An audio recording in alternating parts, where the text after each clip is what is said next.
मेरे चैनल को सब्सक्राइब करें और न्यू रेसिपीज के लिए साथ में बेल आइकॉन को ज़रूर क्लिक करें। बिस्मिल्लाहिर्रहमानिर्रहीम, अस्सलाम वालेकुम। आप देख रहे हैं फूड किचन। आज मैं बना रही हूँ बीफ के शामी कबाब, जो कि मैं प्रेशर कुकर में बना रही हूँ। आइए बनाना स्टार्ट करती हूँ। बिस्मिल्लाहिर्रहमानिर्रहीम। सबसे पहले हमें चाहिए 1 किलो बीफ का गोश्त। ये इस तरह के बड़े बड़े पीस कर लिए हमने। अब गोश्त में मैं डाल रही हूँ 2 अदद प्याज ली थी, जिसको मैंने मोटा मोटा काट लिया है। 7 अदद लहसुन की कलियां हैं, ये शामिल कर रही हूँ।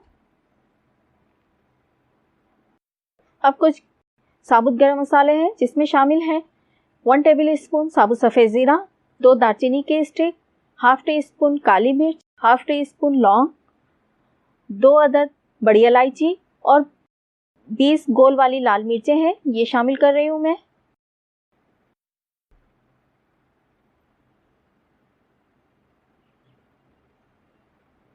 वन टेबल स्पून नमक शामिल कर रही हूँ, आप अपने टेस्ट के मुताबिक डालिएगा। पानी शामिल कर रही हूँ, तकरीबन 1 गिलास।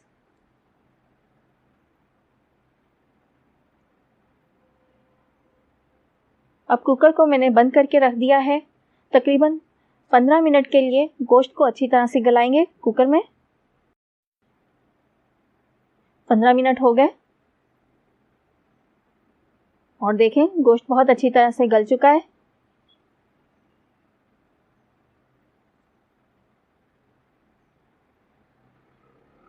अब इसमें मैं चने की दाल डालूंगी।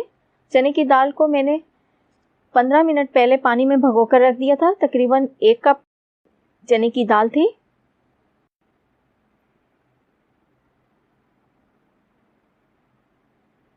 और पानी डालेंगे 1 गिलास।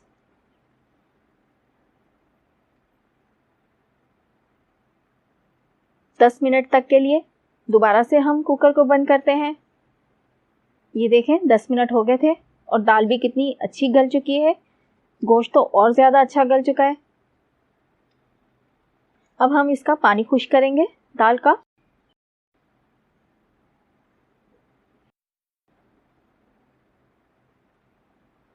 वन टेबल स्पून पिसा हुआ धनिया शामिल कर रही हूँ।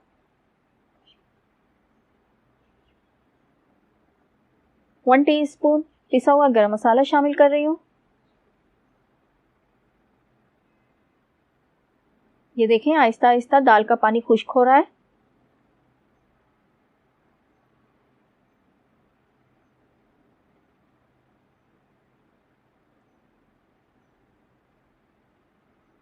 दाल का पानी बिल्कुल खुश्क हो गया है। हमें ये इसी तरह की दाल रखनी है। अब जैसे ही ये शामी कबाब का मटेरियल थोड़ा सा ठंडा हुआ है, तो मैंने ये कूंडी में कूट रही हूँ, इसलिए कि ये रेशेदार कबाब बन जाएंगे इस तरह। देखें गोश्त कितना ज़बरदस्त गला हुआ है। ये मैं हल्का सा मार रही हूँ। जैसे ही मैं हल्का सा ये मारती हूँ, तो कितना अच्छी तरह से गोश्त खिल जाता है, रेशा रेशा हो जाता है। मैं इसी तरह सारा ये मैंने बना लिया।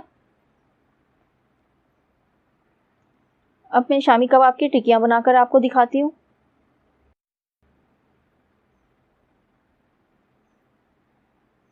हाथों में पानी लगा बनाइएगा शामी कबाब की टिक्कियाँ।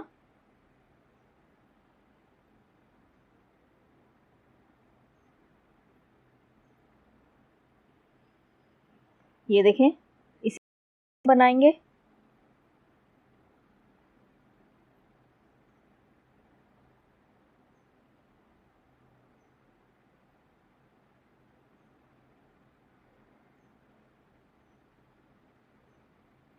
हम ये टिक्कियाँ बनाकर फ्रीज में भी रख सकते हैं। फ्रीज़र में 2-3 महीने के लिए बड़े आराम से हम रख सकते हैं।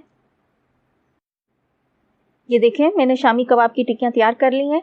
अगर आपको मेरी रेसिपीज अच्छी लग रही हैं तो प्लीज़ कमेंट्स में ज़रूर बताइएगा, लाइक और शेयर ज़रूर कीजिएगा। अगर अभी तक आप मेरे चैनल को सब्सक्राइब नहीं कर सके हैं तो प्लीज़ जल्दी से जाकर सब्सक्राइब कर दें। सब्सक्राइब के लिए आपकी स्क्रीन के सेंटर में सब्सक्राइब का बटन है, उसको क्लिक करके मेरे चैनल को सब्सक्राइब कर दें। वीडियो देखने का शुक्रिया। अपना ख्याल रखिएगा।